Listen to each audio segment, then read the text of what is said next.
فَإِذَا اطْمَأْنَنْتُمْ فَأَقِيمُوا الصَّلَاةَ إِنَّ الصَّلَاةَ كَانَتْ عَلَى الْمُؤْمِنِينَ كِتَابًا مَوْقُوتًا۔ السلام علیکم ورحمۃ اللہ وبرکاتہ۔ الحمدللہ رب العالمین والصلاة والسلام علی اشرف الانبیاء والمرسلین نبینا محمد وعلی آلہ واصحابہ اجمعین وبعد۔ نماز سیریز کے تحت نماز باجماعت کے فوائد کے سلسلے میں گفتگو چل رہی ہے اور کچھ باتیں اس سے پہلے حلقے میں ہوئی ہیں۔ مزید جو باتیں ہیں نماز باجماعت کے فوائد یا مقاصد اور مصلحتوں کے حوالے سے، ان میں سے ایک بات یہ ہے کہ جب نماز کو مسجد میں مسلمان باجماعت پڑھتا ہے اور ایک امام کی قیادت میں پڑھتا ہے، امامت میں پڑھتا ہے، تو ایسی صورت میں جو فوائد حاصل ہوتے ہیں اس میں سے ایک فائدہ یہ حاصل ہوتا ہے کہ ایک جاہل اور ایک لا علم نابلد، جسے نماز کا طریقہ نہیں معلوم، جسے رکوع، سجدہ، قیام اور تمام تر آداب اور احکام کا نہیں پتہ ہے، جاہل ہے وہ شخص، وہ عملی اسوہ دیکھتا ہے اور اس کے سامنے اس کا امام ہے، اس کے دائیں اس کا مسلمان بھائی ہے، اس کے بائیں اس کا مسلمان بھائی ہے، تو اس طریقے سے وہ ان کے بیچ میں رہ کر کے جب نماز پڑھتا ہے، جماعت کے ساتھ نماز پڑھتا ہے، تو رفتہ رفتہ دن بدن نماز بنماز اسے اپنی نماز کا علم ہوتا ہے، اس کا طریقہ معلوم ہوتا ہے، اور ایسے ہی رفتہ رفتہ اس کی جو غلطیاں ہیں، خامیاں ہیں، جہالت اور نادانی میں جو بہت سارے کام وہ کر رہا ہوتا ہے، جب تنہا نماز پڑھتا ہے، کوئی اسے بتانے والا نہیں، وہ عملی اسوے سے عاری ہوتا ہے، تو وہ ساری کمیاں جو پیدا ہوتی ہیں وہ ساری کمیاں دھیرے دھیرے ختم ہونے لگتی ہیں۔ تو بہرحال اس میں ایک بہت بڑا فائدہ یہ ہے نماز باجماعت میں کہ اس سے جاہل کو تعلیم ملتی ہے۔ ظاہر سی بات، بہت سارے لوگ اس سے فائدہ اٹھاتے ہیں اور یہ علم جو ہے نماز باجماعت سے ہی ان کو حاصل ہوتا ہے۔ اگر وہ گھر میں پڑھتے رہیں تو انہیں حاصل نہیں ہو سکتا ہے، اور وہ جب نماز میں حاضر ہوتا ہے تو ظاہر ہے کہ نمازوں کی مختلف شکلیں ہیں، جہری نمازیں ہیں، سری نمازیں ہیں، تعداد رکعات کی کم ہے، زیادہ ہے، تشہد 1 ہے، 2 ہے وغیرہ، تو یہ ساری چیزیں وہ سیکھتا ہے۔ جہری نماز میں حاضر ہوتا ہے، قرآن کی تلاوت سنتا ہے، قرآن وہ کیسے پڑھ رہا تھا، سورہ فاتحہ کی تلاوت کیسے کر رہا تھا، دیگر صورتوں کی تلاوت کیسے کر رہا تھا، کیا خامیاں تھیں، کیا غلطیاں تھیں، یہ ساری چیزیں رفتہ رفتہ الحمدللہ اصلاح ہوتی چلی جاتی ہے اور وہ اپنی نماز کو سدھارتا چلا جاتا ہے۔ ایسے ہی اذکار ہیں، دعائیں ہیں، وہ سن کر کے یاد کرتا ہے۔ آپ دیکھیے اللہ کے نبی علیہ السلام کی حدیث میں موجود ہے کہ بعض صحابہ نے سورہ قاف بار بار سنا تو بار بار سن کے سورہ قاف یاد ہو گئی انہیں۔ مثال کے طور پر جمعہ میں سنتے تھے، چونکہ اللہ کے نبی علیہ السلام کی سنت میں یہ ہے کہ آپ اہتمام سے سورہ قاف کی تلاوت کیا کرتے تھے۔ ایسے آپ دیکھیے کہ نبی کریم صلی اللہ علیہ وسلم کا معمول یہ تھا کہ آپ جمعے کی نماز میں ایسے عیدین کے اندر سورۃ الاعلیٰ، سورۃ الغاشیہ کی تلاوت کرتے تھے، ایسے ہی اور بھی صورتوں کی تلاوت کرتے تھے۔ تو صحابہ کرام مستقل سننے کی وجہ سے، یا اگر مسجد سے متصل مثال کے طور پر بعض لوگوں کے گھر ہیں اور اس گھر کے اندر عورتیں ہیں، بچے ہیں، تو وہ سن کر کے یاد کر لیا کرتے تھے، یاد کر لیا کرتی تھی، اگر مسجد میں حاضر نہیں بھی ہوتی تھی۔ تو آپ سوچیں کتنا بڑا فائدہ ہے یہ۔ تو امام کی اقتداء میں باجماعت نماز پڑھنے کے فوائد میں سے ایک بہت بڑا فائدہ یہ بھی ہے کہ اسے جاہل کو علم حاصل ہوتا ہے، جاہل کو تعلیم ملتی ہے، علم ملتا ہے، اور اس کے ذریعے سے اپنی نماز کی اصلاح کر لیتا ہے۔ ایسے ہی نماز باجماعت کے فوائد میں سے یا مقاصد اور مصلحتوں میں سے ایک بہت بڑا فائدہ اور مقصد یہ ہے کہ نماز باجماعت کا جب اہتمام کیا جاتا ہے اور امامت میں اقامت کے ساتھ، اذان کے ساتھ، اقامت کے ساتھ جب نماز میں مسلمان حاضر ہوتے ہیں، تو ایسی صورت میں ایک بہت بڑا فائدہ یہ بھی ہوتا ہے کہ جو لوگ نماز میں سستی کرنے والے ہیں، جو نماز سے پیچھے رہ جانے والے لوگ ہیں، یعنی جو کہہ لیجئے سرعان الناس، پیچھے رہنے والے جو لوگ ہیں، متخلفین، ایسے لوگوں کا معاملہ یہ ہوتا ہے کہ انہیں حوصلہ ملتا ہے، ان کی حوصلہ افزائی ہوتی، تشجیع ہوتی، یعنی وہ دیکھتے ہیں کہ یار ہم کس قدر سستی کر رہے ہیں، ہم تو اپنے آفس سے نہیں نکلتے، ہم تو اپنے گھر سے نہیں نکلتے، اور جب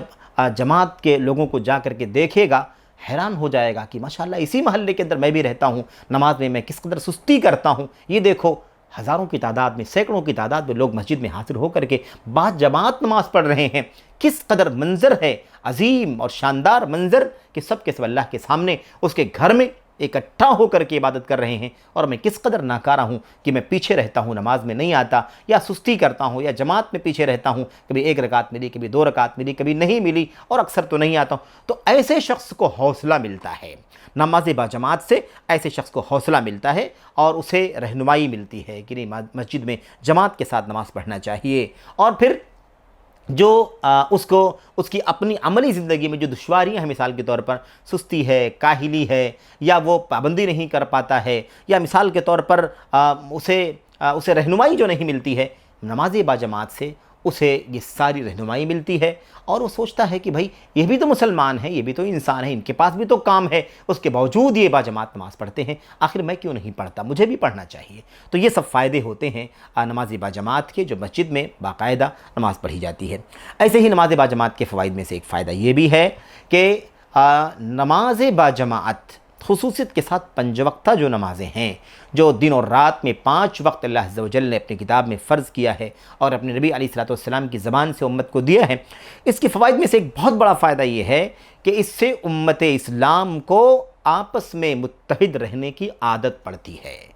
یہ عادت پڑتی ہے، یہ تربیت ملتی ہے کہ مل جل کر رہنا چاہیے، اجتماعیت کی زندگی جینا چاہیے، آپس میں افتراق، انتشار، دوریاں، نفرتیں، عداوتیں، یا یوں ہی دوریاں، کٹے کٹے رہنا، یہ بہت غلط چیز ہے۔ تربیت ملتی ہے نماز سے، کیونکہ 5 وقت جماعت کے ساتھ نماز پڑھنا، یہ نماز تربیت دیتی ہے اسلامی سماج کے ایک مسلمان کو، ایک مرد کو، ایک عورت کو، یہ تربیت دیتی ہے یہ نماز باجماعت کہ دیکھو تم 5 وقت اکٹھا ہو کر کے، اس وقت یہ نہیں دیکھا جاتا، نماز میں کوئی یہ نہیں دیکھتا ہے کہ میرے بغل میں کون ہے، اس سے میرا کوئی کاروباری جھگڑا ہے، یا کوئی رشتہ ناتے کا کوئی اختلاف ہے، یا کسی طرح کی کوئی کدورت اور کمی ہے، یہ نہیں دیکھا جاتا ہے، اکٹھا ہو جاتے ہیں اجتماعیت کے ساتھ، تو اکٹھا ہو کر کے نماز پڑھتے ہیں۔ تو بہرحال یہ عادت پیدا کرتی ہے، عادت بناتی ہے ایک مسلمان کے اندر کہ اکٹھا ہو کر کے اجتماعیت کے ساتھ اور یکجہتی کے ساتھ، اتحاد اتفاق کے ساتھ متحد ہو کر کے زندگی گزارنا چاہیے، تفرق سے، فرقہ واریت سے، گٹ بندی سے، اور ایسے ہی ٹولی ٹولی، گروہ گروہ ہونے سے بچنا چاہیے، اس کی تربیت ملتی ہے۔ آپ سوچئے کیسے؟ اس کا ایک بہت بڑا پہلو یہ ہے کہ اجتماعیت اور اتحاد کو جو اسلام کے اندر اہمیت حاصل ہے، اس کا ایک بہت بڑا جو نمونہ ہے، یا اس کے لیے ایک بہت بڑا جو وسیلہ اور ذریعہ ہے، وہ یہ ہے کہ اللہ تبارک و تعالیٰ نے اتحاد اور یگانگت کے لیے، اجتماعیت کے لیے قیادت کا راستہ دکھایا ہے کہ اپنا ایک قائد متعین کر لو اور اس قائد کی قیادت میں زندگی گزارو، جیسے کہے ویسے کرو، جیسے کہے ویسے کرو، جس سے منع کرے نہ کرو، یہ طریقہ اختیار کر لو۔ جب ایسا تم رہو گے، ایسی زندگی گزارو گے تو متحد رہو گے، اسی کے اشاروں پر چلو گے۔ آپ دیکھیے یہ تربیت سب سے زیادہ نماز میں ملتی ہے، کیونکہ کون سا ایسا اور راستہ ہے دین اسلام کے اندر 5 وقتہ نمازوں کے علاوہ کہ 5 مرتبہ اتحاد اور اجتماعیت کی تربیت دی جاتی ہو۔ 5 وقت ہم نماز میں حاضر ہوتے ہیں، ہمارا امام ہوتا ہے، اس نے اللہ اکبر کہہ دیا، سارے مسلمان چاہے وہ ہزاروں میں ہوں، لاکھوں میں ہوں، سب اس کے آواز پر اس کی طرح سے ہاتھ باندھ لیتے ہیں اور سب کے سب اللہ اکبر بول کر کے نماز میں حاضر ہو جاتے ہیں۔ پھر اسی کے ساتھ رکوع، اسی کے ساتھ سجدہ، اسی کے ساتھ قومہ، اسی کے ساتھ تشہد، اسی کے ساتھ سلام۔ تو یہ اتحاد کا ایک بہت بڑا وسیلہ اور ذریعہ ہے کہ قیادت تسلیم ہونی چاہیے، امامت تسلیم ہونی چاہیے، اغوا، بڑا پیشوا جو ہے اس کے ساتھ ساتھ رہنا چاہیے، اس کے اشاروں پر چلنا چاہیے۔ آپ دیکھیے، بہرحال اس پر بات لمبی ہو جائے گی، اجتماعیت خود اپنے آپ میں ایک بہت عظیم الشان موضوع ہے اور ہر زمانے میں اس کی سخت ضرورت نہیں ہے، اس وقت بھی اس کی ضرورت حد سے زیادہ ہے۔ بہرحال تو اس پر بہت زیادہ تفصیلی بات تو نہیں کرنی ہے، لیکن نماز کے پس منظر میں یہ بات بہت ہی عظیم ہے، بہت ہی بنیادی ہے کہ ایک مسلمان جسے اس کا دین اس بات کی تعلیم دیتا ہے کہ 5 وقت نماز باجماعت مسجد میں حاضر ہو کر کے پڑھے، بھلا اس کے یہاں کیوں کر تفرق پایا جاتا ہے، کیسے اس کے یہاں گروہ بندی پائی جاتی ہے، کیسے اس کے یہاں آپس میں ایک دوسرے کے ساتھ نفرتیں اور دلوں میں کدورتیں پائی جاتی ہیں۔ حیران کن ہے یہ، ایسا نہیں ہونا چاہیے، تصور نہیں کیا جانا چاہیے، ایسا ناممکن ہونا چاہیے کہ ایسا ہو جائے۔ بہرحال یہ سبق جو ہے نماز کے ذریعے سے ہمیں ملتا ہے۔ نماز ایک سبق سکھاتی ہے کہ 10، 20، 50، 100، 200، 500، 1000 لوگ یا اس سے کم و بیش لوگ ایک امام کی امامت میں رہیں۔ یہ چھوٹی سی امامت ہے جس سے ہمیں یہ سبق ملتا ہے کہ اس سے بڑی امامت میں بھی ہم ساتھ میں رہیں گے، اور بڑی امامت میں بھی ہم ساتھ میں رہیں گے اگر ہمارا کوئی مستقل طور پر، مجموعی طور پر پورے ملک کے پیمانے پر کوئی حاکم اور امام ہوگا، امیر ہوگا، اور ہمارا خلیفہ ہوگا، جانشین ہوگا، تو ایسی صورت میں ہمارا ولی امر، جس کو عام لفظ ولی امر ہے، یعنی معاملات کی ذمہ داری اٹھانے والا، اگر ہمارا کوئی ہوگا تو ہم اس کے ہاتھ پر ہاتھ رکھ دیں گے، اس کے اشاروں پر چلیں گے، اس کے مشوروں پر چلیں گے، اور اس سے نہ تو بغاوت کریں گے اور نہ ہی اس کے خلاف کوئی ہم دھڑ بندی کریں گے، نہ اس کے خلاف ہم کوئی محاذ کھڑا کریں گے، بالکل نہیں، ایسا کچھ بھی نہیں کریں گے۔ تو نماز تربیت دیتی ہے اجتماعیت کی، نماز تربیت دیتی ہے اتحاد کی، نماز سے تربیت ملتی ہے یگانگت اور یکجہتی کی۔ ہمیں چاہیے کہ ہم یہ فائدہ بہت بنیادی طور پر سمجھیں، اور آپ دیکھیں اس قدر یہ شعار ہے کہ ہر محلے میں 10 20 50 100 200 مسجدیں ہوا کرتی ہیں، اور ہم اپنے ملک اور وطن کے اندر جہاں زندگی گزارتے ہیں، ہمارے بہت سارے برادرانی وطن ہیں جن کے بیچ میں ہماری مسجدیں ہیں۔ اگر ہم اتحاد اجتماعیت کے ساتھ رہیں تو آپ سوچیں کتنا اچھا پیغام جائے گا، کتنا بڑا میسج جائے گا، اور اس کے ذریعے سے اسلام کا جو اجتماعیت کا سبق ہے، یہ سبق بہت سارے لوگوں تک پہنچے گا، اور اس کے بہت